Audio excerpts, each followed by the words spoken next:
The air inside Studio 4 at Universal Studios did not smell like magic.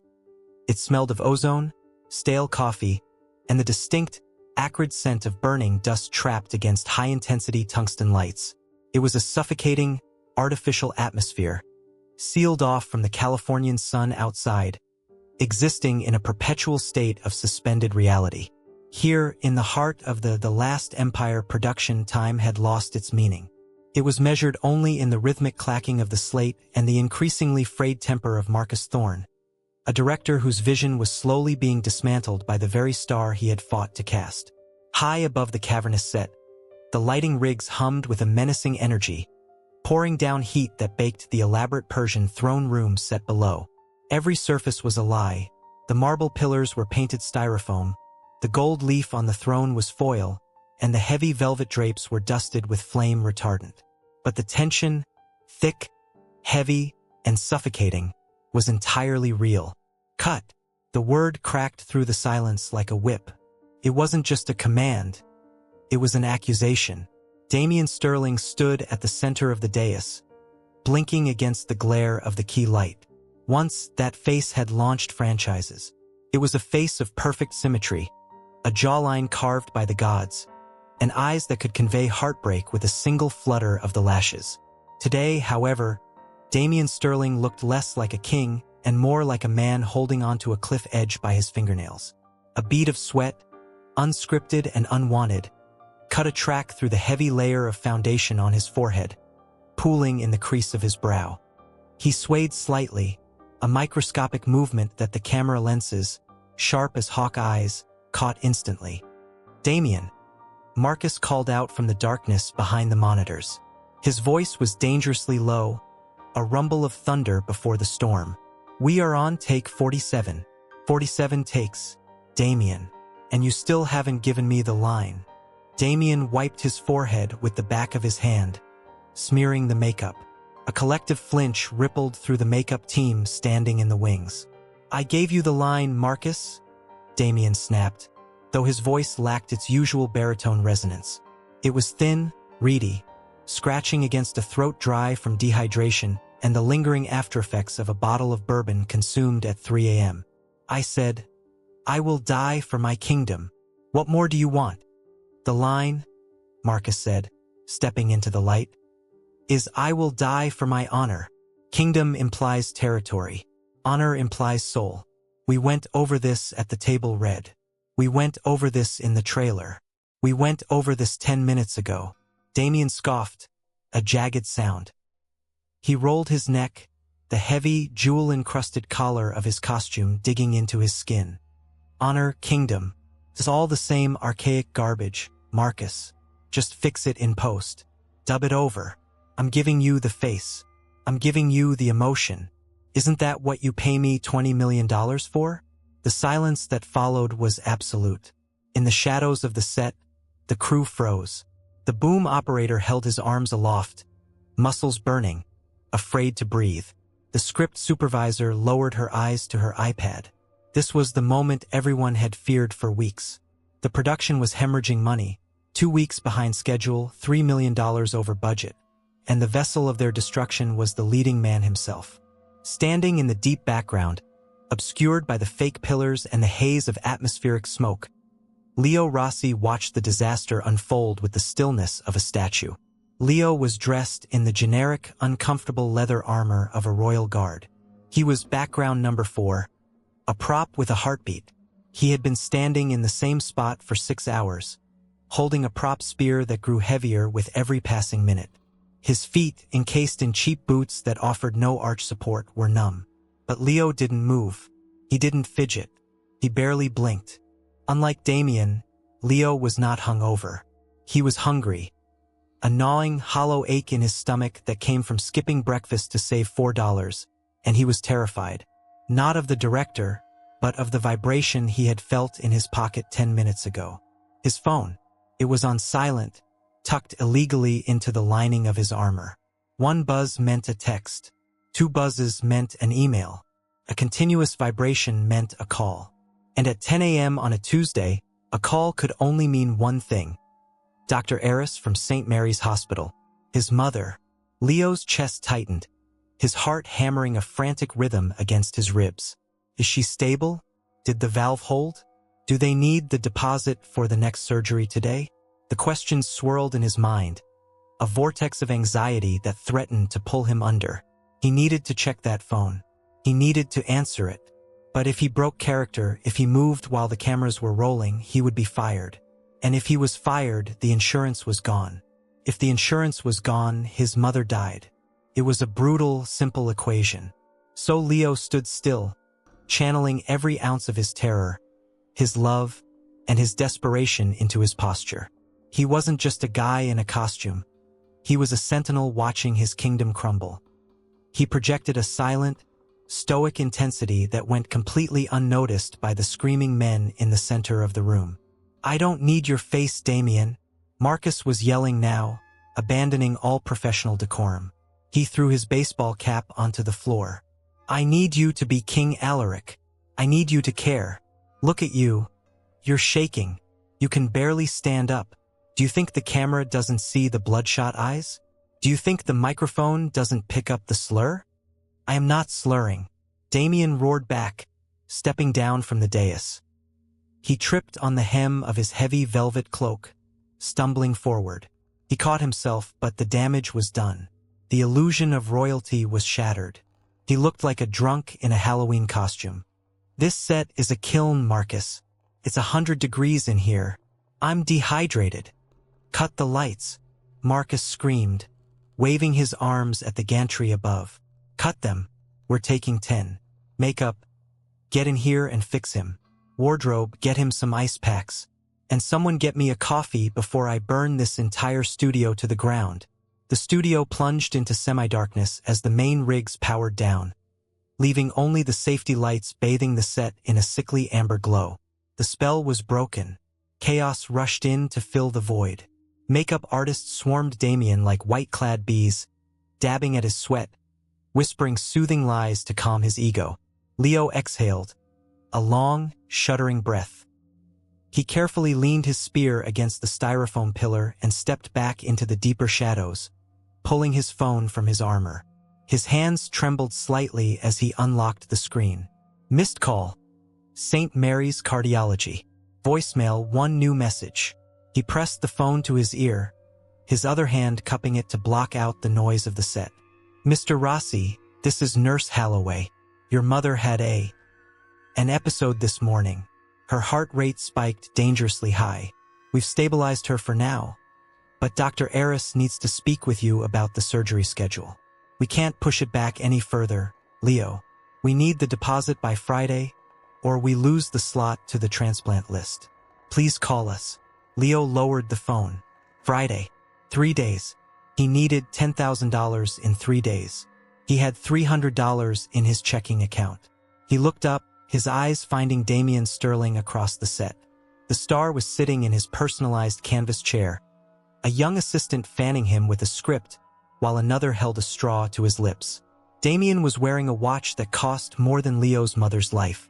On his chest, pinned to the velvet cloak, was the Heart of Persia brooch, a cluster of diamonds that sparkled even in the dim light. A prop. A rental, but real diamonds. Leo looked away, shame burning his cheeks. "Don't look at it," he told himself.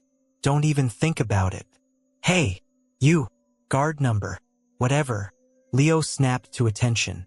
The first assistant director, AD, a harried woman with a headset permanently glued to her ear, was pointing at him.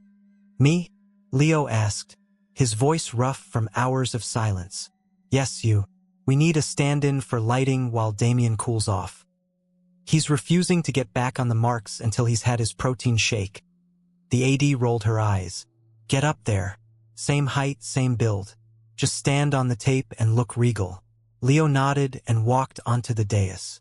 The floor was scuffed where Damian had tripped. He stepped onto the red T-mark of tape. "Okay, lighting," Marcus shouted from the darkness, ignoring Damian, who was sulking in the corner. "Let's recalibrate for the close-up. I want the shadow to fall across the eyes, not the mouth. We need to hide the bags under Damian's eyes." The lights flared back up, blindingly bright. Leo didn't flinch. He found his focal point, a piece of gaffer tape on the camera mat box and locked onto it. "Tilt your head down a fraction," the cinematographer called out. "Good. Hold that." For 5 minutes, Leo was a mannequin. He let them adjust the lights around him, let them measure the distance from his nose to the lens. "Okay, looks good," Marcus sighed, rubbing his temples. "Now we just need Damian to... Actually, wait. Sound. Are we getting that interference again on the lav mic? Need a level check." The sound mixer shouted from his booth. Marcus looked at Leo. He looked tired, defeated. "Kid, do you know the lines? Just read them so we can check the levels. Don't act, just speak." Leo cleared his throat. He felt the weight of the room settle on his shoulders. He looked at the camera. He thought of the voicemail. He thought of his mother, lying in a hospital bed, her heart failing, waiting for a son who was playing dress-up in a warehouse. He thought of the arrogance of the man sitting 10 feet away, wasting time, wasting money, wasting the miracle of being able to do this for a living. Honor, Marcus had said. It's about soul. Leo didn't just speak. He closed his eyes for a second, inhaling the dusty air, and when he opened them, he wasn't Leo Rossi, the broke extra. He was Alaric, the last king, watching his city burn. "I have no gold left to give you," Leo began, his voice low, resonant, and trembling with a suppressed rage that reached the back of the room without shouting. "I have no lands to promise. My walls are breached. My generals are dead." The chatter on the set died down. The makeup artist stopped, blotting Damian's face. Leo took a step forward, right into the sweet spot of the light, letting the shadow carve his face into a mask of tragic determination.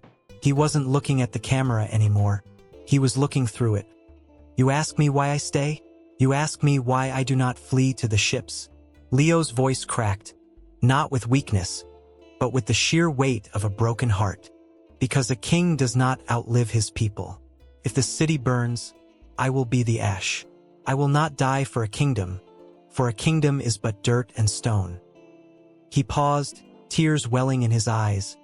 Real tears, born of his own helplessness, his own fear of Friday. "I will die for my honor, for without it, I am already a ghost." Silence. It lasted for 3 seconds, but it felt like an eternity. No one moved. The camera operator was still staring through the viewfinder, mesmerized. The script supervisor had her hand over her mouth. "Check," the sound mixer said, his voice sounding incredibly loud over the speakers. "Levels are good." Marcus slowly stood up from his chair. He walked out of the darkness and up to the edge of the dais. He looked at Leo, really looked at him, for the first time. He saw the frayed collar of the cheap Under Armour, the hollow cheeks, the desperate intensity in the eyes. "What is your name?" Marcus asked softly. "Leo. Leo Rossi, sir." "Leo?" Marcus whispered, shaking his head in disbelief. That was it. That was the take." From the corner of the set, the sound of a plastic bottle crushing broke the spell.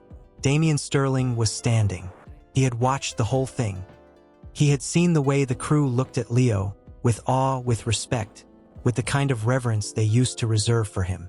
He saw the director looking at this nobody, this background prop, as if he had just discovered gold in a sewer. Jealousy, cold and sharp as a dagger, pierced Damian's chest. It wasn't just professional envy.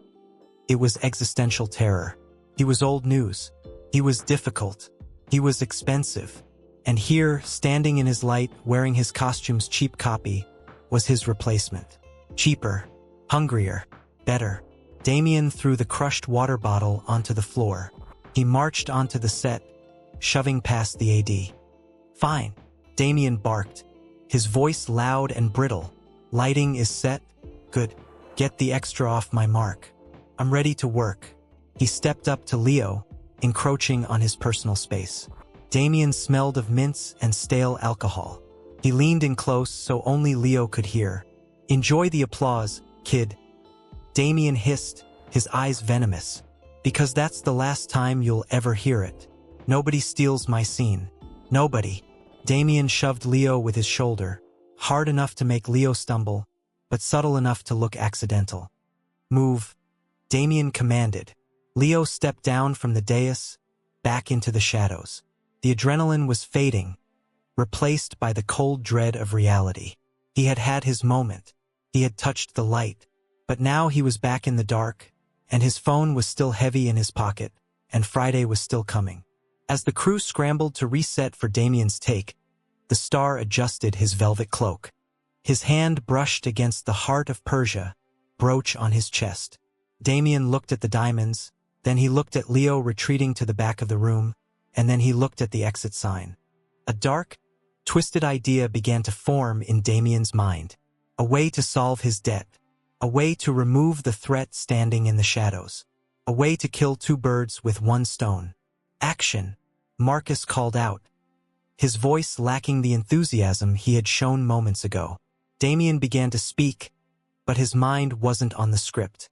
It was on the brooch, the backpack he had seen Leo carrying earlier, and the perfect, tragic narrative he was about to write for the young actor who dared to be better than him.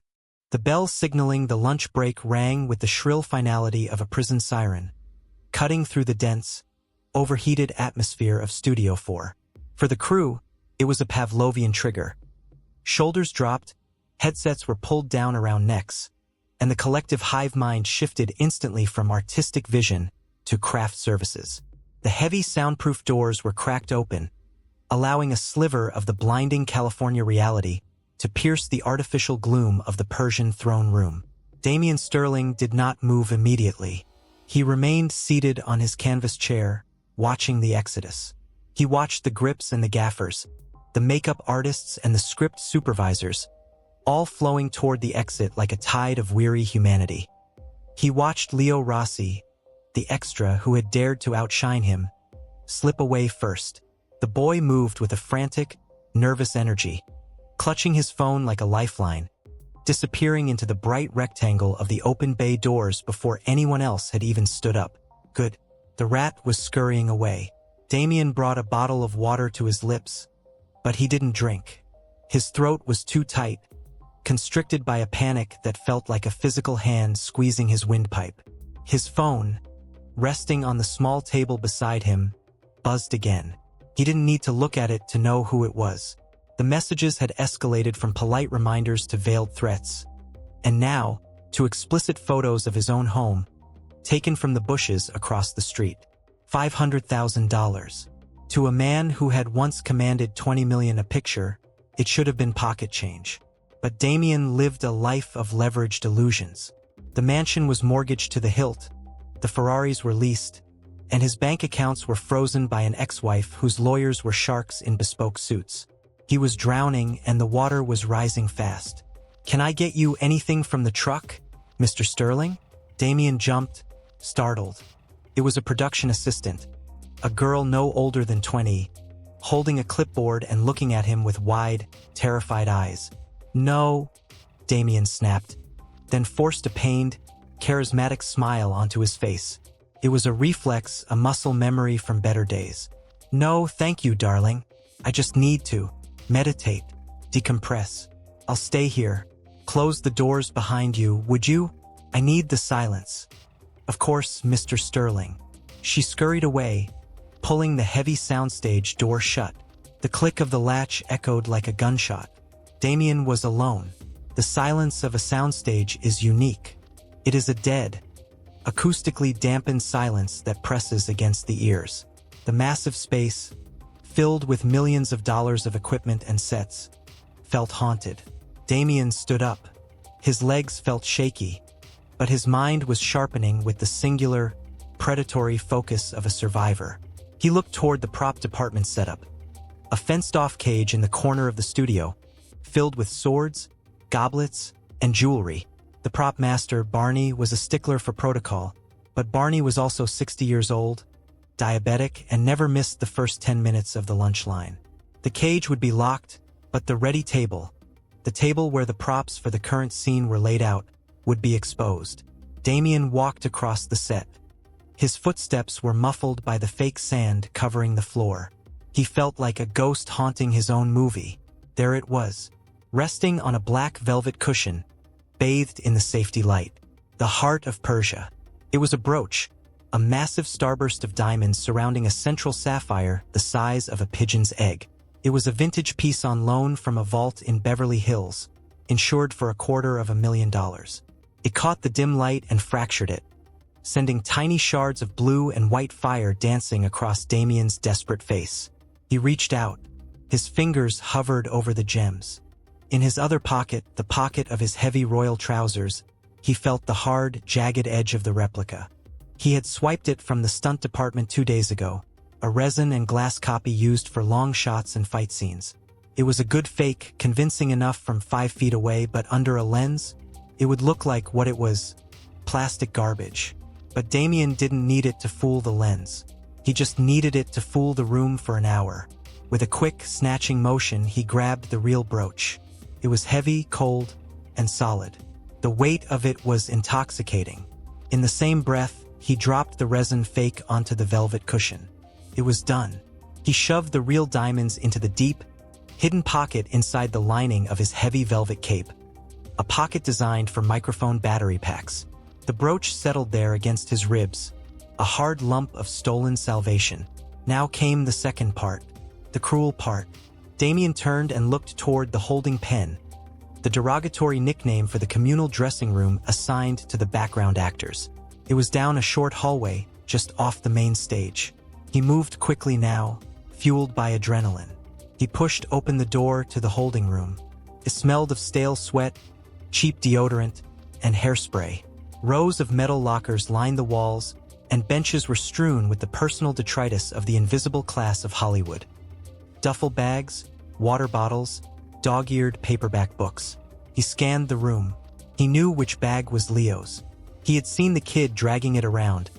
A faded, army green canvas rucksack with a broken zipper and a patch of the American flag sewing it together. It sat on a bench in the corner, looking pathetic and weary. Damian walked over to it. He felt a surge of revulsion, not for the theft, but for the poverty the bag represented.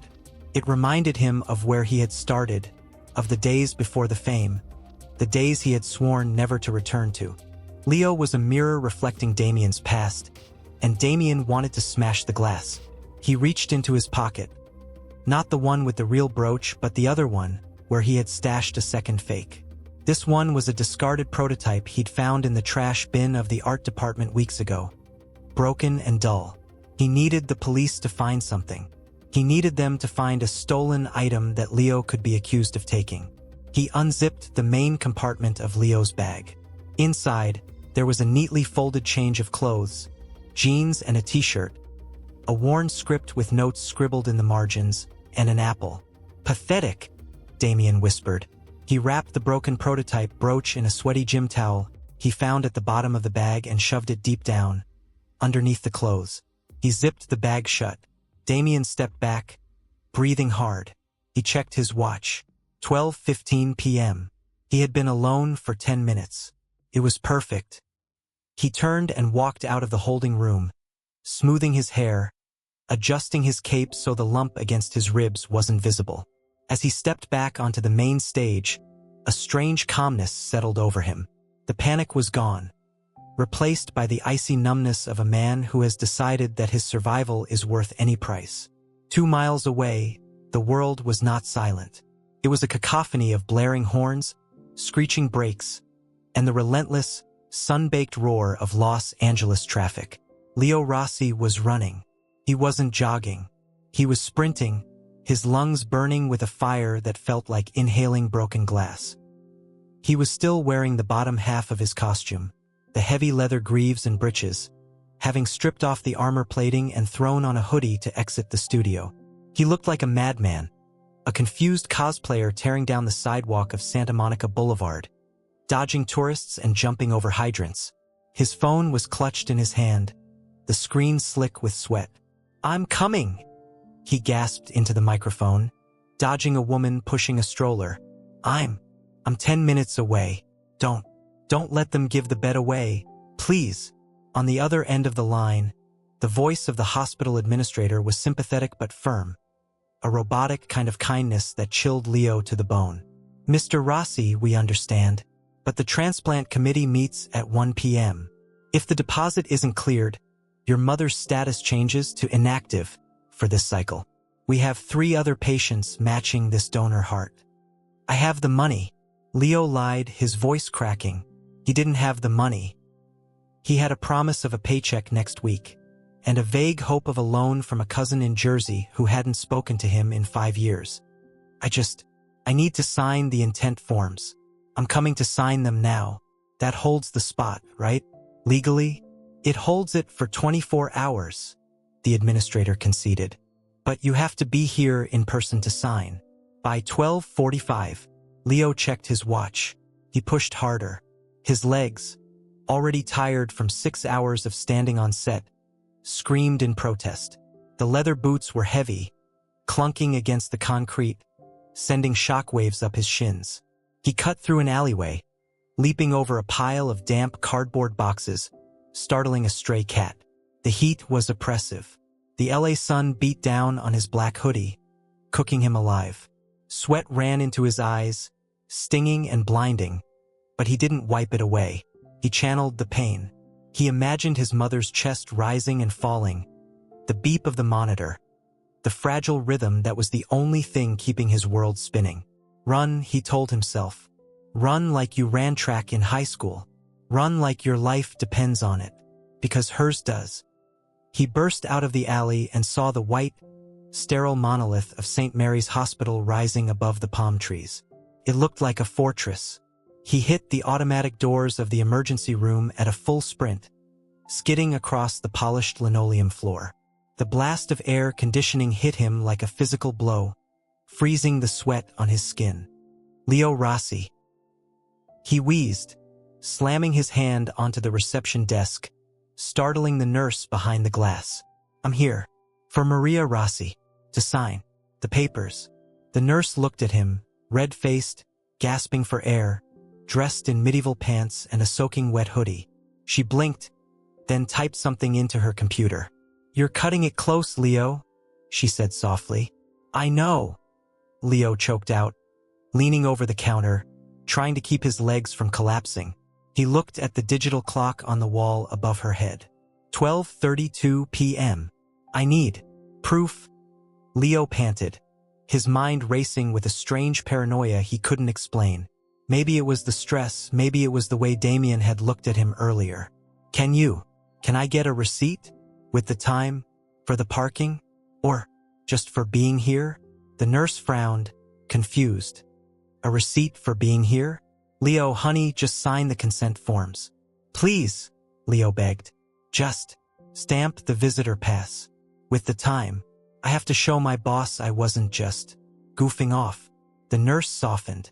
She grabbed a visitor sticker, ran it through the timestamp machine usually reserved for vendor deliveries, and handed it to him. St. Mary's Hospital. Visitor L. Rossi. Time in 12:33 p.m. Leo stuck it onto his chest, right over his heart. He grabbed the pen and signed the stack of documents the administrator brought out, his hand shaking so badly his signature was barely legible. She's stable? Leo asked, handing the clipboard back. For now, the administrator said, her face grave. But Leo, the money. Friday. Friday, Leo repeated. The word sounded like a death sentence. He turned around. He had to get back. The lunch break was 45 minutes. He had used 20 getting here. He had 15 minutes to get back before the first AD called roll. If he was late, he was fired. If he was fired, the paycheck was gone. He ran back out into the heat. The return journey was a blur of agony. His body had gone past the point of exhaustion and entered a state of mechanical autopilot. Left foot, right foot, breathe. Left foot, right foot, breathe. He checked his smartwatch. His heart rate was 175. High. Dangerous for a long duration. The watch buzzed a warning. High heart rate detected. Good, Leo muttered through gritted teeth. Record it. Record everything. He didn't know why he said it. He didn't know that miles away, Damian Sterling was currently weaving a net to catch him. He just knew that he felt exposed, vulnerable, as if the universe was waiting for him to make one mistake so it could crush him. He saw the studio gates looming ahead. The security guard, A burly man named Mike who liked Leo waved him through without checking ID. Cutting it close. "Kid," Mike yelled. Leo didn't have the breath to answer. He sprinted across the lot, past the sound stages, toward the heavy doors of Studio 4. He checked his watch again. 12:58 p.m. He had made it. 2 minutes to spare. He pushed open the heavy door and stumbled into the cool darkness of the set. He expected the usual noise of the crew returning from lunch, the chatter, the laughter, the clatter of equipment. Instead, he walked into a wall of silence. It wasn't the dead silence of an empty room. It was the heavy, loaded silence of a room full of people holding their breath. Leo stopped, his chest heaving. He wiped the sweat from his eyes and looked up. The entire cast and crew were there. 100 people standing in a semicircle. In the center, illuminated by the harsh work lights, stood the director, Marcus Thorne. Beside him were 2 uniformed police officers. And beside the police officers stood Damian Sterling. Damian looked impeccable. His hair was retouched, his makeup flawless. He looked sad, burdened, a tragic hero. When the door opened, Damian turned his head. He looked at Leo, disheveled, sweating, panting, looking for all the world like a man running from a crime. Damian's eyes met Leo's. There was no anger in them, only a deep, mock pity. "There he is," Damian said softly, his voice carrying effortlessly across the silent room. "I told you he'd come back. He probably forgot something." Leo froze. The adrenaline that had powered his run turned instantly into ice water in his veins. He looked at the police. He looked at the director, who wouldn't meet his eyes. "Leo Rossi," one of the officers asked, stepping forward, his hand resting on his belt. Leo stepped forward, confused, his breath still coming in ragged gasps. "Yes? What happened? Is it the schedule? We received a report of a theft," the officer said, closing the distance. "A piece of jewelry. High value. Mr. Sterling here says he saw you acting suspiciously near the prop room before you. Bolted out of here in quite a hurry." Leo blinked. The sweat on his back felt suddenly cold. I went to the hospital. My mother. We checked the holding room." "Leo," Marcus said, his voice filled with disappointment. "We found it. In your bag." "Found what?" Leo asked, his voice rising in pitch. "I didn't take anything." Damian stepped forward, shaking his head. "Leo, please, don't make this harder. We found the brooch wrapped in your gym towel. Just admit you made a mistake. You were desperate. We know about your money problems." The trap snapped shut. The logic was perfect. The motive was established. The evidence was planted. And Leo, standing there looking like a fugitive, gasping for air, with no money and a dying mother, looked exactly like the villain Damian needed him to be. But as the officer reached for his handcuffs, Leo's hand instinctively went to his chest. Not to the brooch that wasn't there, but to the sticker he had pasted over his heart. Visitor L. Rossi. Time in 12:33 p.m. He felt the paper crinkle under his fingers. He felt the rapid thud-thud-thud of his heart, the same heart that his watch had been tracking every step of the way. He looked at Damian. He saw the slight twitch in the corner of the star's eye, the tell. The overacting. Leo didn't cower. He straightened his spine, pulling himself up to his full height. The exhaustion vanished, replaced by the same cold clarity he had found on the dais earlier that morning. He was an actor and he was watching a bad performance. "You found a brooch in my bag," Leo said, his breathing finally slowing, his voice steadying into a low rumble. "But you didn't check if it was the right one." The officer paused. Damian froze. "What are you talking about?" the officer asked. Leo looked straight at the camera of Damian's eyes. "Check the serial number," Leo said. "And then, check his pockets." The silence that followed Leo's challenge was not empty. It was heavy, pressurized. A physical weight that pressed against the eardrums of everyone in Studio 4. It was the kind of silence usually reserved for the moment before a stunt went wrong, the split second between the car leaving the ramp and the inevitable crash. Officer Miller, A man whose face was etched with the weary cynicism of 20 years in the LAPD paused. His hand was hovering over the open duffel bag, his fingers just inches from the bundle of dirty gym clothes where Damian claimed the stolen goods were hidden. He looked up at Leo. He saw a young man in ridiculous leather breeches and a sweat-stained hoodie, chest heaving, hair plastered to his forehead. But he didn't see the shifty eyes of a thief. He saw the laser-focused, unblinking stare of a man who had nothing left to lose but the truth. "The right one," Miller repeated, his voice gravelly. "Son, if there's a diamond brooch in this bag, you're going downtown. We don't split hairs on the appraisal until the lawyers get involved." "It matters," Leo said, his voice gaining strength, the tremors in his hands ceasing as he clenched them into fists at his sides. He stepped closer, ignoring the instinctive flinch of the second officer. "Because the Heart of Persia is a 1928 Cartier original. This platinum set. It weighs exactly 42 grams. And on the back, right near the clasp, there is a microscopic laser etching of the serial number. I know this because I held it yesterday when the prop master was cleaning it. I know exactly what it looks like." Damian Sterling laughed. It was a brittle, sharp sound that cracked the tension but didn't dissolve it. "Listen to him," Damian scoffed, turning to the director, Marcus, with a look of theatrical disbelief. "He's trying to buy time. He's improvising. It's pathetic, really. Officer, just check the bag." Miller held Leo's gaze for a second longer, then looked down. He reached into the bag. He pushed aside the script, the apple, the worn-out sneakers. His hand found the lump wrapped in the towel. The sound of the towel unrolling was deafening in the quiet room. There it was, a starburst of light, a large blue stone surrounded by white crystals. To the casual observer, standing 10 feet away behind the yellow tape of the police line, it looked like $250,000. A gasp rippled through the crew. Marcus closed his eyes, looking pained. The makeup artist covered her mouth.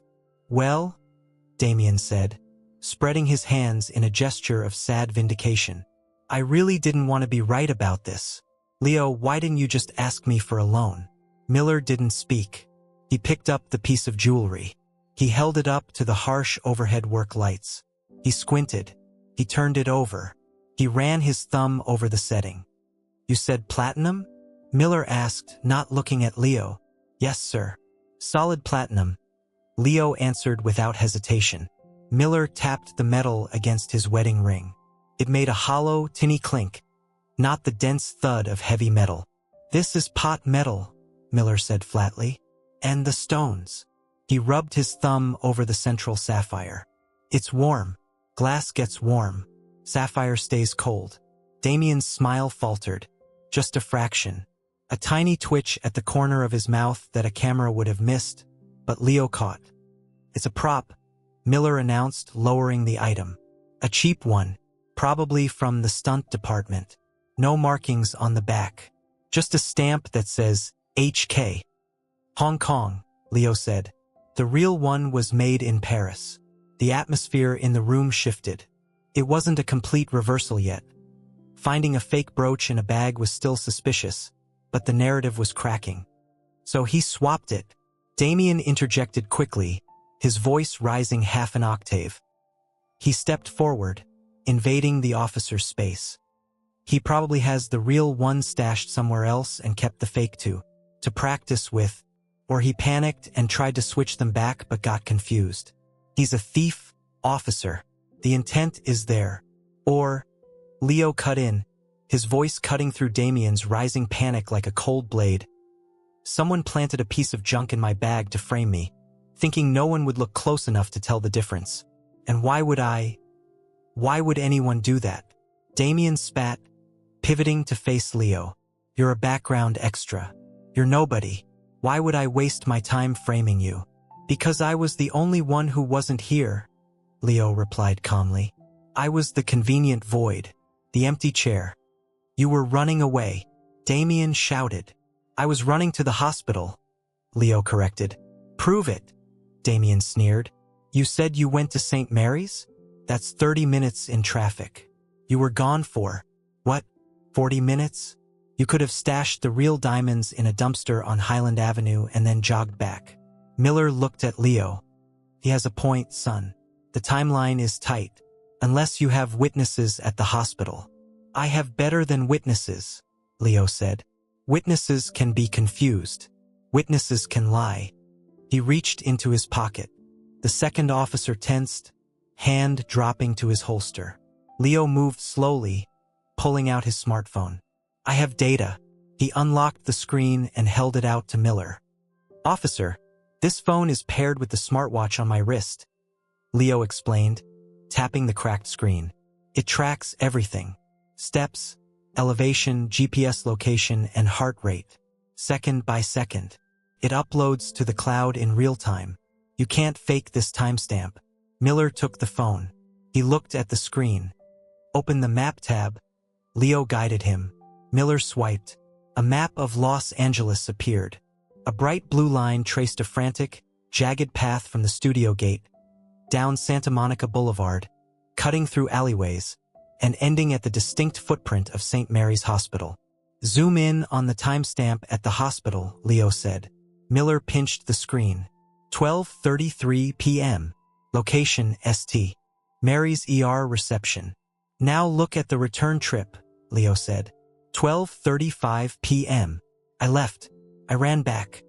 This shows you moving at, Jesus, 12 miles an hour? Miller raised an eyebrow. I used to run varsity track, Leo murmured, the adrenaline crash beginning to make his knees shake. And I was terrified my mother was going to die. Damian was staring at the phone screen from a distance, his face draining of color. The makeup on his skin, once perfect, now looked like a mask beginning to melt. That can be hacked, Damian stammered. People spoof GPS all the time. It's an app. He probably set it up beforehand. And the heart rate? Leo asked, turning to Damian. Did I hack my own pulse? Leo turned back to Miller. Scroll down to the biometric graph. Look at the spike at 12:33 p.m. Miller scrolled. The graph looked like a mountain range. The line hovered around 110 during the run, then spiked violently to 175, then 180. That's near cardiac arrest levels, Miller muttered. That was when the nurse told me I might be too late to sign the papers, Leo said softly. You can't fake that kind of fear, Damian. You can act a lot of things. You can act like a king. You can act like a victim. But you can't act a resting heart rate of 180 beats per minute while you're supposedly calmly stashing diamonds in a dumpster. Leo reached into the neckline of his hoodie and peeled off the sticky paper label the nurse had given him. He slapped it onto the metal table beside the fake brooch. Visitor L. Rossi. Time in 12:33 p.m. And there is the physical receipt, Leo said finality. Stamped by the hospital security desk. Unless I have a twin brother or I know how to teleport, it is physically impossible for me to have been in the prop room during the lunch break. The silence returned, but this time it was different. It wasn't heavy with accusation against Leo. It was heavy with realization. The crew, the 100 or so people who made up the ecosystem of the set, began to shift. They looked at Leo, the sweaty, exhausted, terrified son who had run 4 miles in the heat to save his mother. And then they looked at Damian. They looked at the star who had been resting in his chair. The star who had insisted on silence. The star who had been the only person left alone on the soundstage. Marcus Thorne, the director, stepped forward. He picked up the fake brooch. He looked at it, then he looked at Damian. The admiration and deference usually present in his eyes were gone, replaced by a cold, calculating fury. Damian, Marcus said, his voice dangerously quiet. You said you saw Leo running out of the room with the bag. You said you saw him looking suspicious with the bag. I did, Damian insisted, but the sweat was pouring down his face now, real sweat, stinging his eyes. He was holding it tight. He looked guilty. But Leo didn't have his bag when he ran, Marcus said. I saw him leave. I was standing by the monitors. He ran out with just his phone. He left the bag in the holding room. He only picked it up when he came back inside 5 minutes ago. Damian opened his mouth, but no sound came out. He looked around the room, searching for an ally, for a friendly face. He found none. The grip, who usually brought him coffee, was staring at the floor. The script supervisor was looking at him with open disgust. Officer Miller handed the phone back to Leo. He picked up the fake brooch and dropped it into an evidence bag, not as stolen property, but as a planted instrument of fraud. "Mr. Rossi," Miller said, "you're free to go. For now, don't leave town." "I'm not going anywhere," Leo said, clipping his phone back into his pocket. "I have a job to do, if the director still wants me." "He does," Marcus said instantly. Miller turned. He didn't walk towards the exit. He walked towards Damian. The change in dynamic was palpable. The hunter was now the hunted. Damian Sterling, who had spent his life hitting marks and reciting lines, suddenly realized he was in a scene he hadn't rehearsed. There was no script. There was no cut. "Mr. Sterling," Miller said, his voice dropping the polite cadence of a public servant and adopting the hard edge of an interrogator. "We need to clear something up. I demand my lawyer," Damian squeaked. He took a step back, bumping into the styrofoam pillar of the throne room. "You can call him," Miller said, stepping closer, closing the distance until he was towering over the actor. "But first, we need to account for the real brooch. Because if it's not in the bag, and it's not in the prop room, and Mr. Rossi was 3 miles away." Miller let the sentence hang in the air. "I don't know where it is," Damian shouted, his composure shattering completely. "Someone must have stolen it while I was sleeping. I was asleep in the chair." "You were asleep?" Miller asked. "The PA said you asked for the doors to be closed so you could meditate. She said you were wide awake." I drifted off." "Sir," Leo spoke up again. He hadn't moved. He was standing by the evidence table, looking at Damian with a mixture of pity and resolve. "The heart of Persia is large. It's sharp. It's not something you can easily slip into a pants pocket without it bulging. And you can't hold it in your hand without it cutting you." Leo raised a hand and pointed a shaking finger at Damian. "He's wearing the royal cloak. It's double-lined velvet. Heavy, thick, but the microphone pack pocket. It's on the inside left ribcage. It's the only place on that costume strong enough to hold 42 grams of platinum without dragging the fabric down." Damian's hand flew to his left ribcage. It was an involuntary reflex, a spasm of guilt that he couldn't control. He slapped his hand over the spot, as if to protect a wound. But in doing so, he confirmed the location. The entire room saw it. The collective intake of breath was like a vacuum sucking the air out of the studio. "Take your hand away, Mr. Sterling," Miller ordered, his hand moving to the handcuffs at his belt. "No!" Damian backed away, his eyes wild. "You can't search me. I have rights. This is harassment. Do you know who I am? I am Damian Sterling." "I know who you are," Miller said, unhooking the cuffs. "You're a suspect in a grand larceny investigation. And right now, you're acting like a guilty one." "Marcus," Damian pleaded, turning to the director. Tell them this is insane. It's a setup. The kid planted it on me." Marcus Thorne looked at his leading man. He looked at the wreckage of his shooting schedule, the millions of dollars wasted, the tantrums, the delays. And then he looked at Leo, the kid who had stepped up, who had delivered the performance of a lifetime, and who had just dismantled a lie with nothing but the truth. Marcus crossed his arms. "I'm directing a tragedy, Damian," Marcus said coldly. "And frankly, your performance right now is the most convincing thing you've done all day. Officer, search him." Damian turned to run. It was a foolish, irrational impulse. There was nowhere to go. The exits were blocked by the crew. The police were right there. But panic is not rational.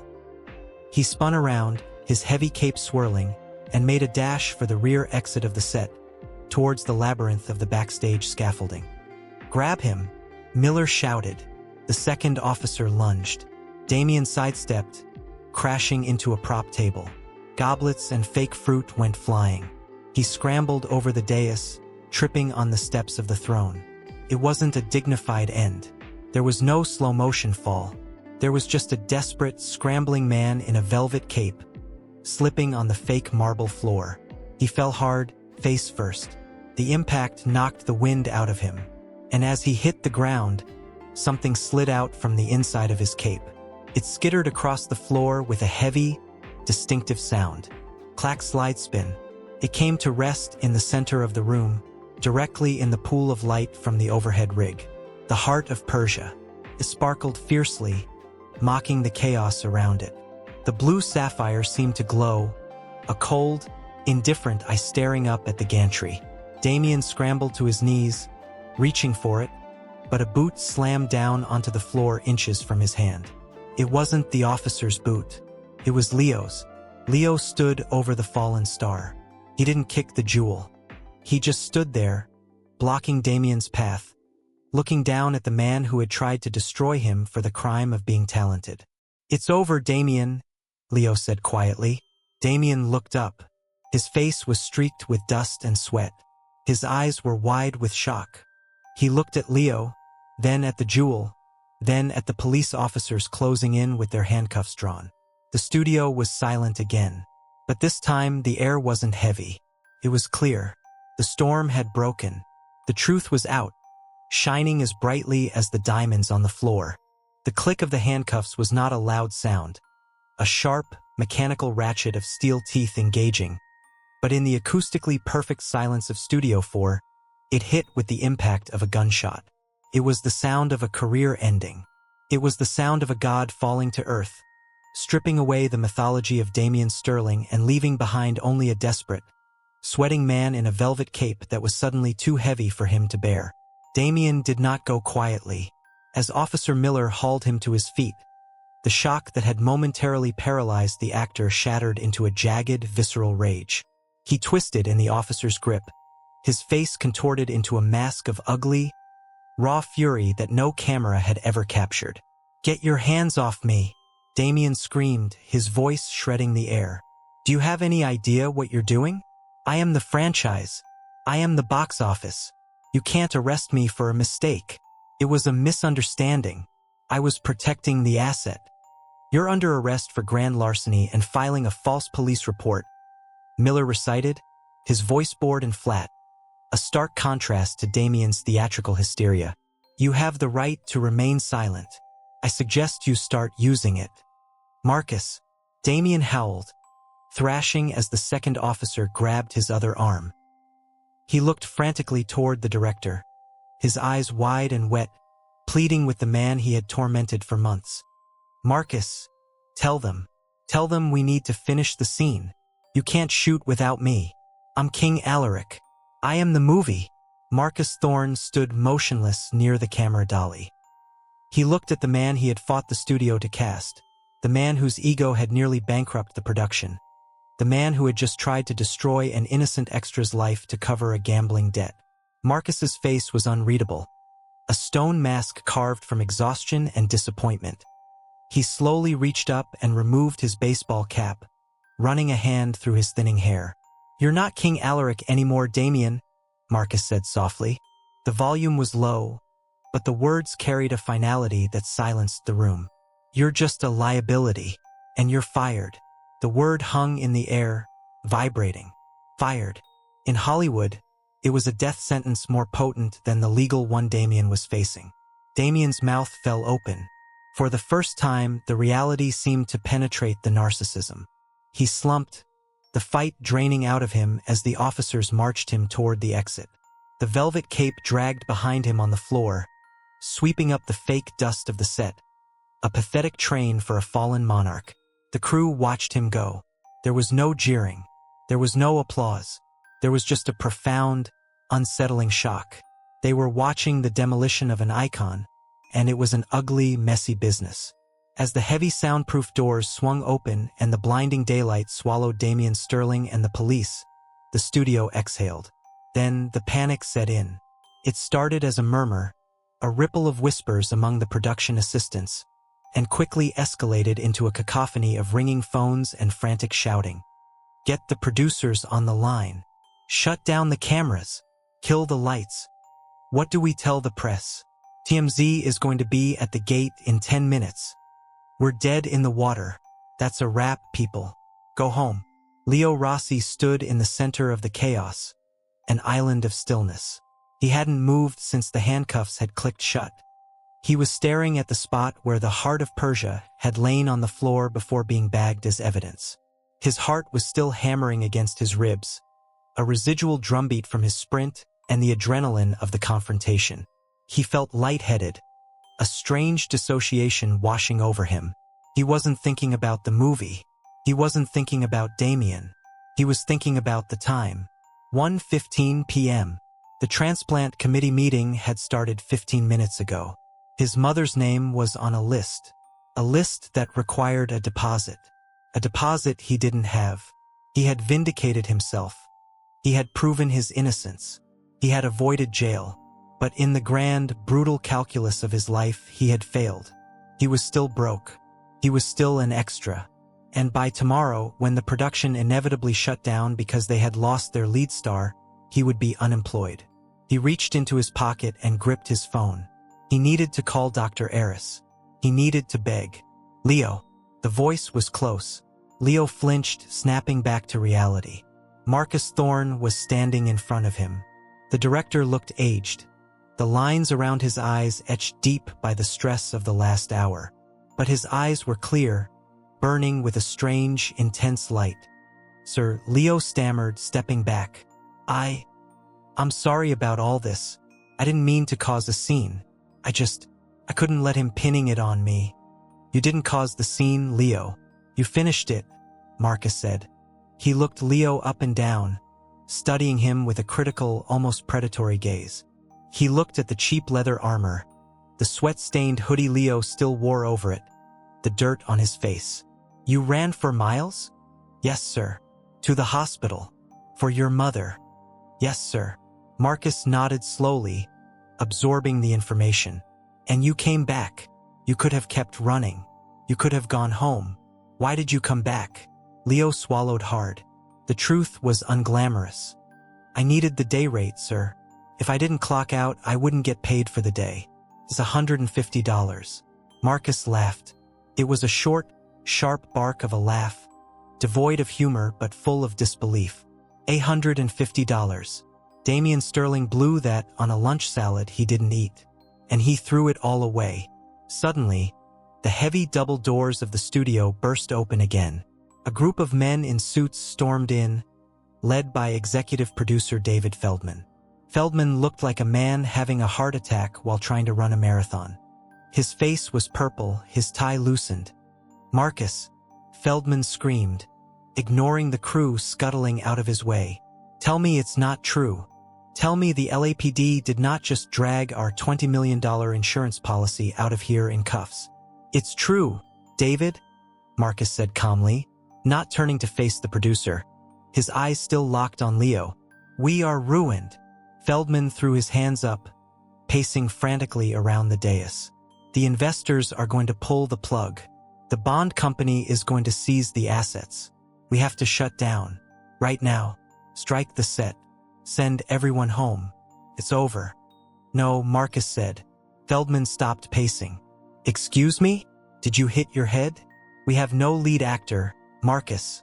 We have shot 40% of the movie with Damian's face. We can't reshoot it. We don't have the budget to hire a replacement of that caliber. We are done." "We don't need to hire someone new," Marcus said, his voice rising, cutting through Feldman's panic. "And we don't need to reshoot everything." The schedule was shot out of order. Most of Damian's scenes were wide shots or stunt doubles because he was too hungover to work. "We've only done the close-ups for the first act." "So what?" Feldman spat. "Who are you going to put in the suit? A mannequin?" "Him!" Marcus pointed a finger at Leo. Feldman blinked. He looked at Leo, the sweaty, disheveled extra. He looked back at Marcus. "Who? The background guy? The guy who was a suspect 5 minutes ago? Are you insane?" "He wasn't a suspect. He was a victim," Marcus corrected sharply. "And before that, he was the only person on this stage who knew the lines. I saw him, David. While Damian was busy having a meltdown, this kid stood on the mark and delivered the siege monologue. And he didn't just read it. He lived it.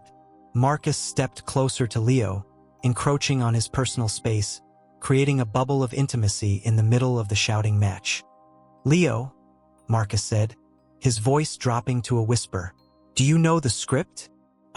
Yes," Leo whispered back, confused. "I memorized it. It helps me stay in character for the background scenes." "All of it?" "Yes." Marcus turned back to Feldman. "He knows the lines. He fits the costume, damn it. He fits the costume better than Damian did because he actually has the build of a soldier, not a runway model. We can dye his hair. We can cheat the angles for the scenes we've already shot. We can save this movie." "It's a gamble, Marcus," Feldman argued, though his resistance was wavering. "A no-name lead? The studio will eat us alive." "The studio wants a tax write-off or a miracle," Marcus countered. "Damian is a PR nightmare. He's radioactive.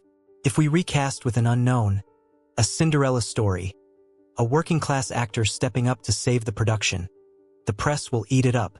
It's the American dream, David. It sells better than Scandal." Feldman looked at Leo again. He squinted, visualizing the poster. He looked at the budget spreadsheet in his mind. A no-name actor meant no $20 million salary. It meant the budget would actually balance. "Can he act?" Feldman asked, his voice skeptical but curious. Marcus looked at Leo. "Show him." Leo froze. "Show him what?" "The look," Marcus said. "The one you gave Damian when he accused you. The one you gave the camera this morning. The look of a king who has lost everything and is still standing." Leo felt the weight of the room. He felt the eyes of the producer, the crew, the director. But mostly, he felt the vibration of his phone. He didn't care about the art. He didn't care about the prestige. He looked at Feldman and he didn't see a producer. He saw a checkbook. He saw a heart valve. He saw a sterile hospital room. He closed his eyes for a heartbeat. He summoned the terror of the run. He summoned the rage of being accused. He summoned the desperation of the poverty that had defined his entire life. He opened his eyes. He didn't say a word. He just looked at Feldman. His jaw set, his eyes burning with a cold, terrifying intensity that commanded authority. It was a look that said, "I am here, and I will not be moved." Feldman stepped back involuntarily. He swallowed. "Okay," Feldman breathed. "Okay, I see it." Marcus turned back to Leo. A smile touched his lips. Not a nice smile, but the smile of a general who has found his weapon. "Leo Rossi," Marcus said formally, "I am offering you the role of King Alaric in The Last Empire." The world seemed to tilt on its axis. Leo stood there, the words washing over him. The role, the lead, the thing every waiter and valet in Los Angeles prayed for every night. It was handed to him on a platter of chaos. But Leo didn't smile. He didn't cry tears of joy. He didn't thank the Academy. "How much?" Leo asked. The question cut through the artistic reverence of the moment like a knife. Marcus blinked. "Excuse me? How much does it pay?" Leo asked again, his voice flat and hard. "And when do I get the check?" Feldman scoffed. "Kid, you're getting the break of a lifetime. We'll negotiate a standard SAG scale for a newcomer, probably." "No," Leo interrupted. He turned to Feldman, and the desperation in his voice hardened into steel. "I don't care about the break. I don't care about the credit. I need $50,000. Today. Right now." "That's not how payroll works." Feldman started to protest. "Then I walk," Leo said. He turned toward the door.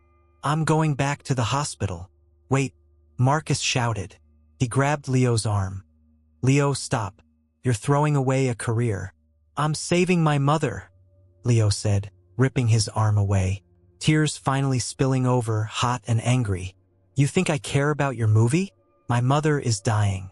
I need $10,000 for the deposit by 5 p.m. and the rest for the surgery next week. If I can't pay it, she dies. So unless this role comes with a check I can cash in the next hour, I don't want it." The silence returned. This time it was stunned. They were used to actors demanding trailers, private jets, and organic fruit baskets. They had never heard an actor demand a life. Marcus looked at Leo. He saw the raw, bleeding humanity of the situation. He realized that this wasn't greed. It was love, and it was exactly the kind of emotional depth King Alaric needed. Marcus turned to Feldman. "Cut the check, David." "What? I can't just—" "Cut the damn check," Marcus roared, his voice echoing off the rafters. "Take it out of Damian's liquidated contract. Take it out of my salary. I don't care. Give him the money." Feldman looked at Marcus's face. He realized the director was serious. He realized that if he said no, he lost his director, his lead, and his movie. "Fine," Feldman grumbled, reaching into his jacket for his checkbook. "Personal loan against the production. But you signed the contract, kid. You own us. For the next 3 months, you breathe, eat, and sleep this movie. No more running off." "If the check clears," Leo said, his voice trembling. "I'll give you blood if you want it." Feldman scribbled furiously. He ripped the check out and handed it to Leo. Leo looked at it. $50,000. It was a piece of paper, but it weighed more than the concrete floor beneath his feet. It was breath. It was a heartbeat. It was a future. He took out his phone. He took a picture of the check and hit send. To Dr. Eris. Subject: proof of funds. "I'm on my way to deposit." He hit send. Then he slumped, the adrenaline finally leaving him hollowed out and shaking. Marcus put a hand on his shoulder. This time it was gentle. "Go," Marcus said. "Go to the bank. Go to the hospital. Fix it." "Thank you," Leo whispered. "Don't thank me yet," Marcus said, his eyes darkening with the intensity of the work to come. "Be back here at 6 a.m. tomorrow. You have 500 pages of dialogue to learn, sword choreography to master, and a costume fitting that is going to be hell. You're not an extra anymore, Leo. You're the king, and heavy is the head that wears the crown." Leo nodded. He looked down at his clothes, the dirty hoodie, the fake leather pants. He looked at the spot where Damian had been dragged away. He realized that the person he was this morning was gone. He had killed the boy who begged for scraps. He turned to the assistant director, who was watching him with wide eyes. "Send the script to the hospital," Leo said, his voice finding a new, lower register. "I'll learn Act 1 tonight in the waiting room." He walked toward the exit. The crew parted for him, not out of fear, but out of a sudden, newfound respect. He wasn't just a guy who got lucky. He was the guy who had looked the studio in the eye and demanded his worth. As he pushed open the doors, the sunlight hit him. It wasn't blinding anymore. It was clarifying. Behind him, inside the dark cave of the studio, he heard Marcus's voice booming, restoring order to the chaos. "All right, people, reset the lights. Strike the throne room. We are reblocking for a new height. Wardrobe, get the gold armor ready. We have a movie to make." Leo stepped out into the world. He had the check in his hand. He had the role of a lifetime. But as he walked toward his battered old sedan in the parking lot, he didn't feel like a movie star. He felt like a soldier who had survived the first skirmish of a long, brutal war. He got into his car, started the engine, and looked at himself in the rearview mirror. His face was dirty, streaked with sweat and tears, but the eyes staring back were different. They were harder, older. "Action," he whispered to the empty car. He put the car in gear and drove toward the bank, leaving the shadow of the limelight behind him, ready to step into the fire. The alarm did not wake Leo Rossi at 4 a.m. He had been awake since 2:30, lying rigid in the darkness of his small studio apartment, staring at the water stain on the ceiling that looked vaguely like a dragon. The silence of the pre-dawn Los Angeles morning was heavy, pressing down on his chest with the weight of a physical object. Today was not a rehearsal. Today was not a fitting. Today was day 1 of principal photography with Leo Rossi as number 1 on the call sheet. He rolled out of bed, his body aching with a phantom exhaustion. He hadn't done any physical labor yesterday, yet his muscles felt tight, coiled like spring's wound to the breaking point. On the nightstand, his phone buzzed softly. A notification from the bank app. Deposit cleared, $50,000. It was the only thing that allowed him to breathe. His mother was prepped for surgery next week. The deposit was paid. The beast of poverty had been fed, but now a new monster had taken its place. Expectation. Driving to the lot in the dark felt surreal. He passed the same security gate he had walked through 100 times as a nobody. But this time, the guard, Mike, didn't just wave. He stopped the car, checked the ID, and then gave Leo a long, searching look. "Good luck, kid," Mike said. It sounded less like a wish and more like a warning. The makeup trailer was a brightly lit torture chamber smelling of acetone, hairspray, and anxiety. When Leo stepped in, the chatter stopped. There were 3 other actors in the chairs, veterans, men with IMDb pages longer than Leo's life expectancy. They looked at him in the mirror. There was no warmth in their eyes. There was curiosity, yes, but it was the morbid curiosity of drivers slowing down to look at a car crash. They were looking for the cracks. They were waiting for him to fail. "Sit," said Tina, the head makeup artist. She was brisk, professional, and entirely unsentimental. She spun the chair around and began to apply the face of King Alaric. For 2 hours, Leo sat paralyzed as they transformed him. Airbrushed foundation to hide the dark circles of sleeplessness. A coarse, hand-tied beard glued to his jawline, itching maddeningly. A scar made of rigid collodion painted across his left cheekbone, pulling the skin tight. By the time Tina spun him back to the mirror, Leo Rossi was gone. Staring back was a stranger. A weary, battle-hardened monarch with gold woven into his hair and desperation in his eyes. But inside the armor, Leo was shaking. Walking to the soundstage felt like walking to the gallows. He was wearing the hero armor now, not the lightweight rubber stunt version he was used to, but the real deal. Hand-beaten copper and leather, heavy enough to bruise his collarbones. The cape was velvet, lined with silk, and it dragged behind him with a regal weight that felt fraudulent. He stepped onto the set. It was the war room, a massive, circular chamber with stone walls, painted plywood, and a giant tactical map table in the center. The room was crowded.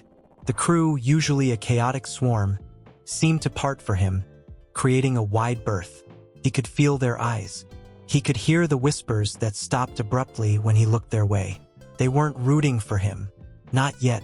To the gaffers and the grips, he was the reason they were working overtime to relight the scenes.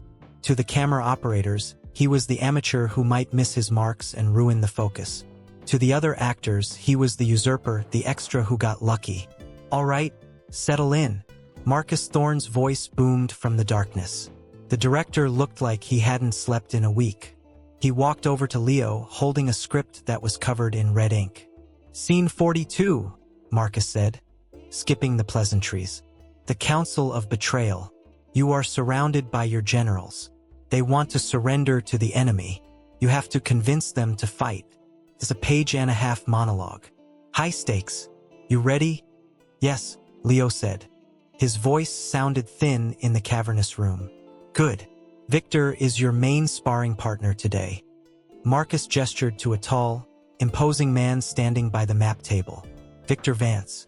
Leo's stomach dropped. Victor was a legend, a Shakespearean-trained actor who had played villains in half the blockbusters of the last decade. He was playing General Kale, the king's most trusted advisor who turns against him. Victor was staring at Leo with a look of bored disdain, tapping his script against his thigh. "Nice to meet you," Leo said, extending a hand. Victor looked at the hand, then up at the scar on Leo's face. He didn't shake it. "Let's just get this over with," Victor drawled, his voice a rich baritone that seemed to vibrate the floorboards. "I have a dinner reservation at 8 places," the assistant director shouted. Rolling, the clapperboard snapped in front of Leo's face. "Scene 42, take 1. Action." Leo took a breath. He looked at the map. He looked at Victor. He opened his mouth to speak the first line, "We do not kneel to tyrants." But what came out was a rushed, mumbled mess. We do not kneel to them." "Cut!" Marcus yelled. The silence was immediate. Victor sighed loudly, a sound that echoed like a gunshot. "Sorry," Leo stammered. "My throat. Dry." "Reset," Marcus said, his voice even. "Take 2. Take 2 was worse. Leo hit the mark, but he turned too fast, blocking the key light and casting a shadow over Victor's face. Cut. Leo, find your light. You're a king, not a shadow. Again. Take 3. Take 4. Take 5. It was a spiral. With every cut, Leo felt the walls closing in. The imposter syndrome wasn't just a voice in his head anymore. It was a chorus screaming in the room. He could see the camera operator rolling his eyes. He could see the script supervisor whispering to the producer, David Feldman, who was pacing in the corner, looking at his watch and undoubtedly calculating the cost of every wasted minute. Leo wasn't acting. He was pretending to act. He was trying to be Damian Sterling. He was trying to project a booming, majestic authority that he didn't possess. He was shouting the lines, trying to force power into them, but it rang hollow. It sounded like a boy wearing his father's suit. Cut! Marcus barked, throwing his hat on the floor. Leo, stop acting. You look like an animatronic robot. Where is the guy from yesterday? Where is the guy who ran for miles? I'm trying. Leo snapped back, the frustration boiling over. Don't try. Do. Victor muttered, checking his nails. Some of us are actually working here. Take 10. Marcus shouted. Everyone take 10. Leo, walk with me. Leo followed Marcus away from the lit set, into the shadows behind the scenery flats. He felt humiliated. He wanted to strip off the armor, run to his car, and drive until he hit the ocean. You're drowning out there, Marcus said quietly, leaning against a wooden brace. I know, Leo whispered, fighting back tears of rage. I'm sorry. Maybe you made a mistake. Maybe I'm just an extra. You're not an extra, Marcus said firmly. But you are trying to play a king. I don't need a king. I have a costume for that. I have a set for that. Marcus grabbed Leo's shoulder, his grip hard. Alaric isn't a god, Leo. In this scene, he's terrified. His army is outnumbered 10-1. His best friend is telling him to give up. He knows that if he fights, he probably dies. But he has to convince them to die with him. That's not royalty. That's desperation. That's a man with a gun to his head trying to talk his way out of a room. Marcus stared into Leo's eyes. Stop thinking about the crown. Think about the check. Think about the hospital. Think about what happens if you fail. That fear you're feeling right now? That nausea? Use it. That is exactly what Alaric feels. Marcus walked away, leaving Leo alone in the dark. Leo stood there, breathing heavily. The heavy velvet cape felt like a suffocating blanket. He closed his eyes. He stopped trying to remember the blocking. He stopped trying to remember the vocal warm-ups. He thought about the waiting room at St. Mary's. He thought about the smell of antiseptic. He thought about the doctor's face when he said 50% chance.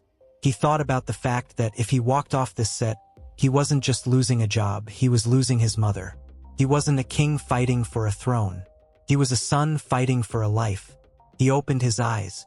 He saw a young costume assistant, a girl named Sarah, standing nearby holding a water bottle. She looked terrified to approach him. For me, Leo asked, his voice hoarse. She nodded, handing it to him.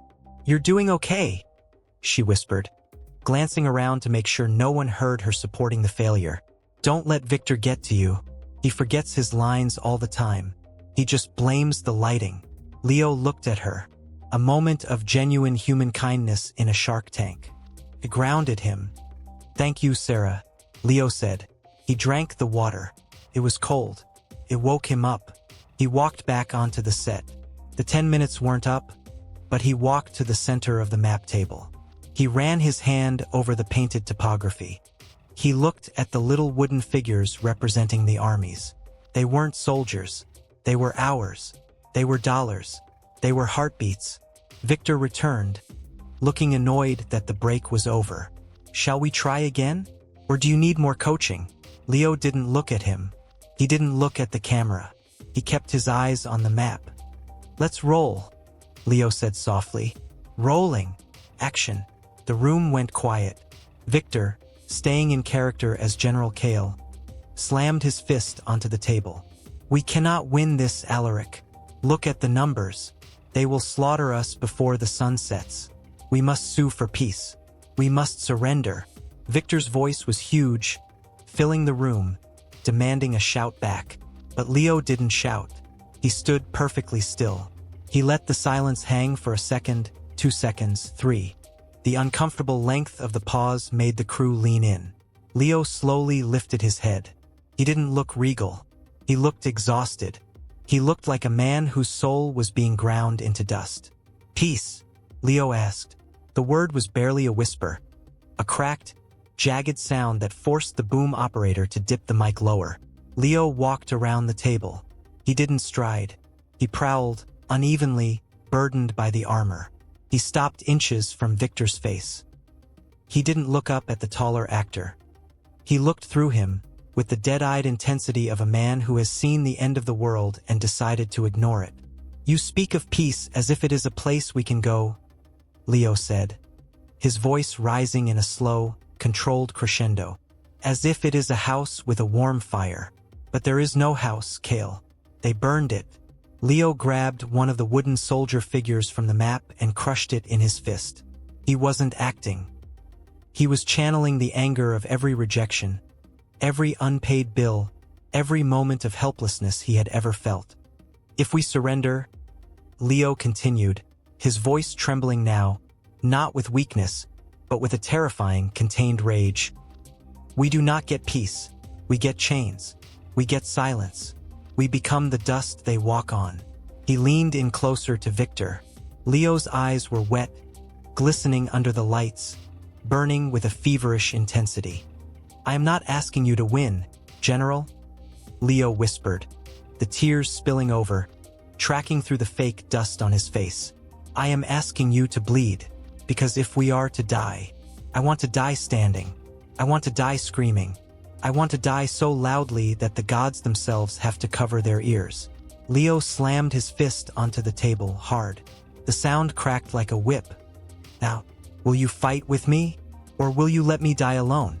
He held the gaze. He didn't blink. He waited. Victor Vance, the veteran, the cynic, stared back. And for a split second, the mask slipped. Victor wasn't acting anymore either. He was genuinely intimidated. He saw something in Leo's eyes that wasn't in the script. A raw, dangerous truth. Victor swallowed. He looked down at the map, then back at Leo. The disdain was gone, replaced by a grudging, stunned respect. "I..." Victor's voice wavered, perfect for the character. "I will stand with you, my king." "Cut." Marcus whispered the word. He didn't yell it. For a moment, no one moved. The energy in the room had shifted. The air wasn't stale anymore. It was electric. The camera operator pulled his eye away from the viewfinder and looked at Leo, nodding slowly. The script supervisor wiped a tear from her cheek. David Feldman, the producer, stopped pacing. He was staring at the monitor, his mouth slightly open. Victor Vance broke the tableau. He exhaled a long breath and looked at Leo. He didn't smile, but he nodded. A curt, sharp nod of acknowledgement. The kind one soldier gives another after a firefight. "That," Victor said, his voice loud enough for the room to hear, "was a choice. Good choice, kid." A smattering of applause started from the back. The grips, the gaffers. Then it grew. The makeup artists, the ADs, the camera crew. It wasn't polite applause. It was the applause of relief. They had a movie. They had a lead. Leo didn't bow. He felt his knees give way, just a little. He leaned against the table, his heart hammering the same frantic rhythm as the day before. He looked over at Marcus. The director was smiling. He gave Leo a thumbs up. Leo closed his eyes and let the sound of the applause wash over him. It didn't fix everything. It didn't cure his mother. It didn't pay off the rest of the debt. But for the first time in his life, he wasn't invisible. He was the center of the storm, and he was still standing. Moving on. The AD shouted, breaking the moment. Scene 43. Setups for the battle sequence. "Let's go, people. We're burning daylight." Leo opened his eyes. He straightened his cape. The armor still felt heavy, but now it felt like it belonged to him. "Ready for the next one, Leo?" Marcus called out. Leo looked at the map, at the crushed wooden soldier in his hand.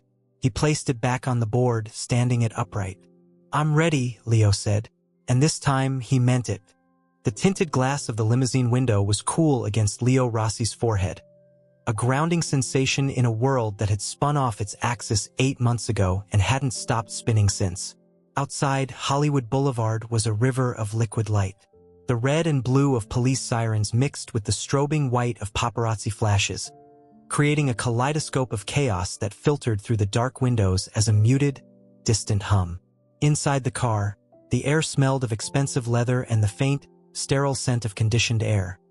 A smell that was light years away from the acrid dust of Studio 4 or the antiseptic sting of the St. Mary's emergency room. Leo adjusted his cufflink for the 10th time in as many minutes. It was gold, real gold, not the painted plastic he had worn as a background guard.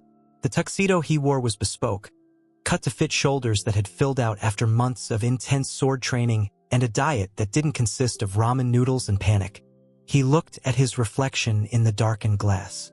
The face staring back was familiar yet fundamentally changed. The hollow cheeks of malnutrition were gone, replaced by a lean, healthy definition. But it was the eyes that were different.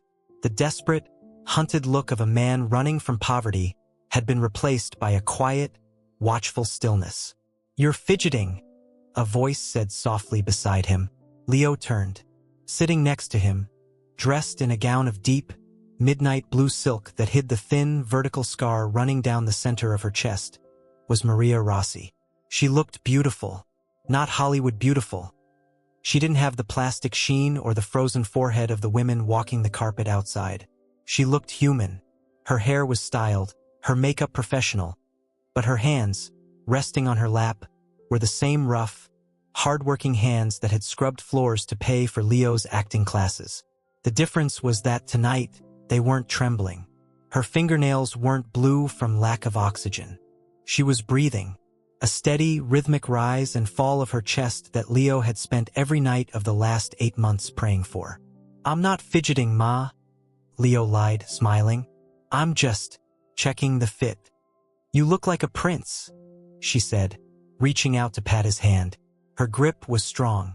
The surgery had been a success. The $50,000 had bought the best surgeon in the state, and the subsequent paycheck from the studio had bought the best recovery care. "But you're still nervous. It's just a movie, right?" Leo exhaled, looking back out the window at the screaming throngs of fans pressing against the barricades. They were holding posters, giant, glossy images of the last empire. And on every single one of them, front and center, was his face. Not Damian Sterling's. His. "Just a movie." "It's your life, Leo," she corrected him gently. "It's the life you saved. Both of ours." The car slowed to a halt. The driver, a man in a cap who treated Leo with more deference than Leo had ever received from his own landlords, turned around. "We're here, Mr. Rossi. You ready for the madness?" Leo took a deep breath. He checked his watch. Heart rate, 75. Steady. Calm. A far cry from the 180 beats per minute that had nearly killed him and saved him on that fateful lunch break. "Let's go," Leo said. The door opened, and the sound hit them like a physical wave. It was a roar, a wall of noise composed of thousands of voices screaming his name. "Leo! Leo! King Alaric!"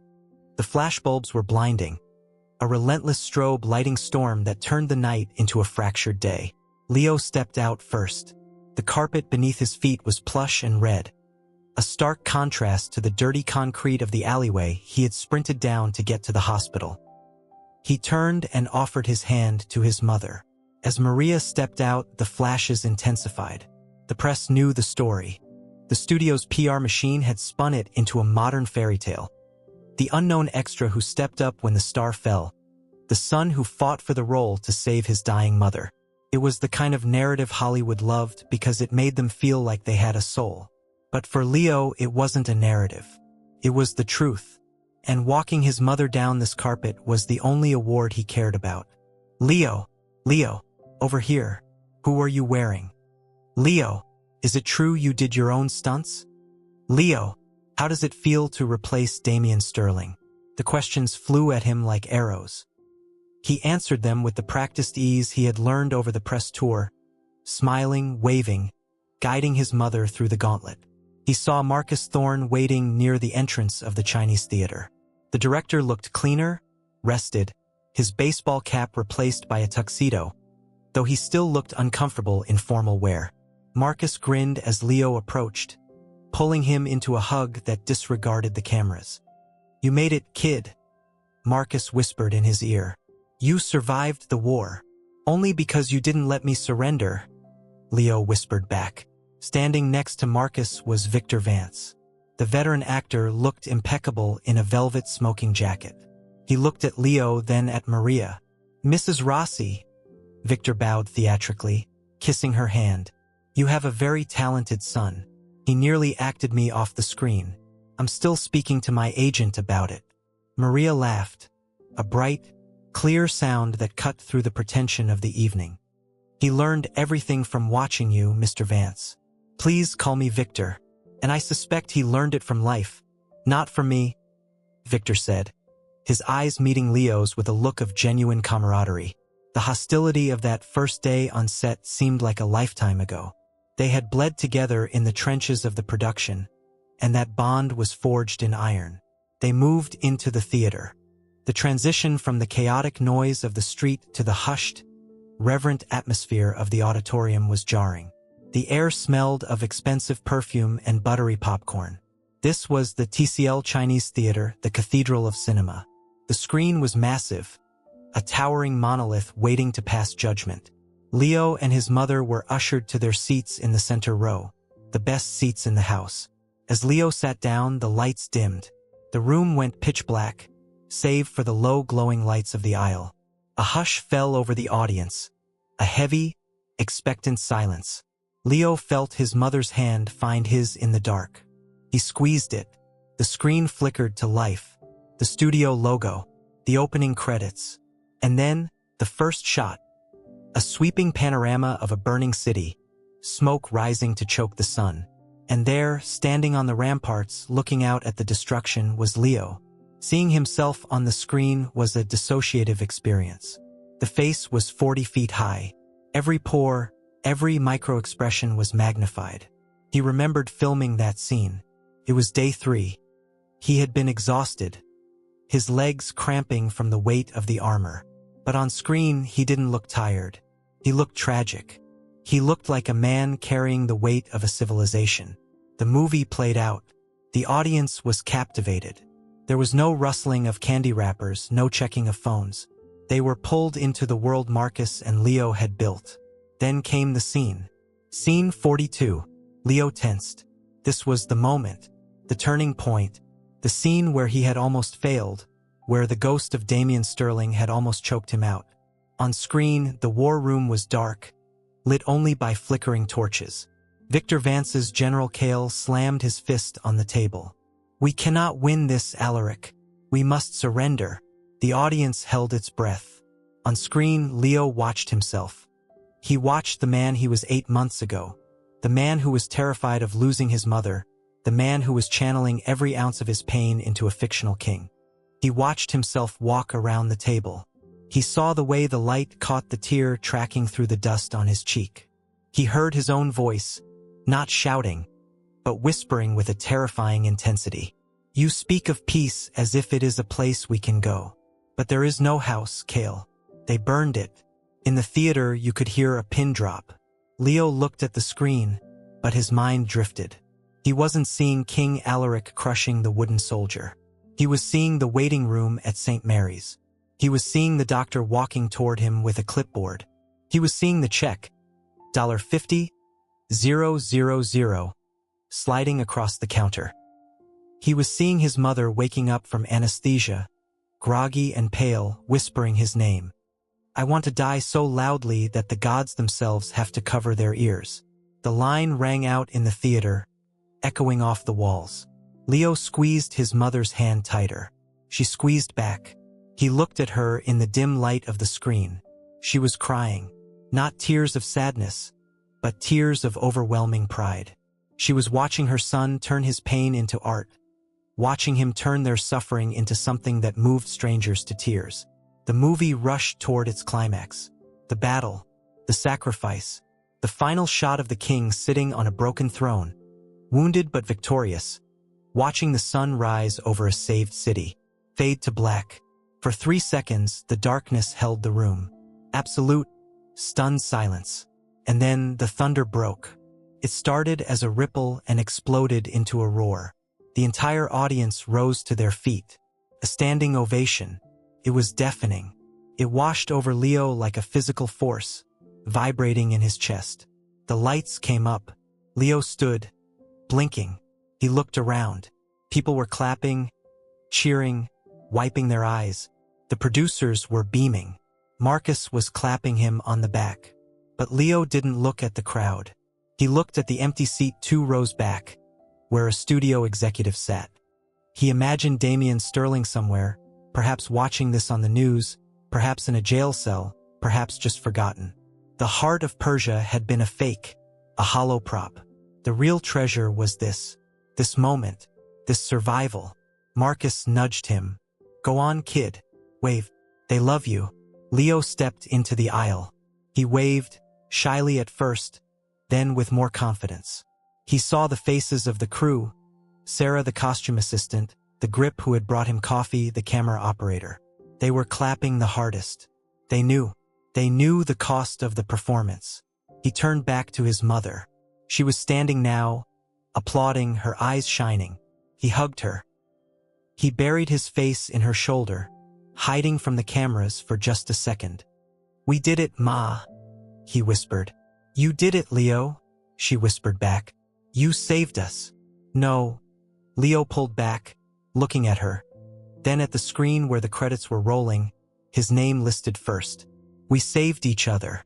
As the applause continued to swell, Leo Rossi looked up at the ceiling of the theater.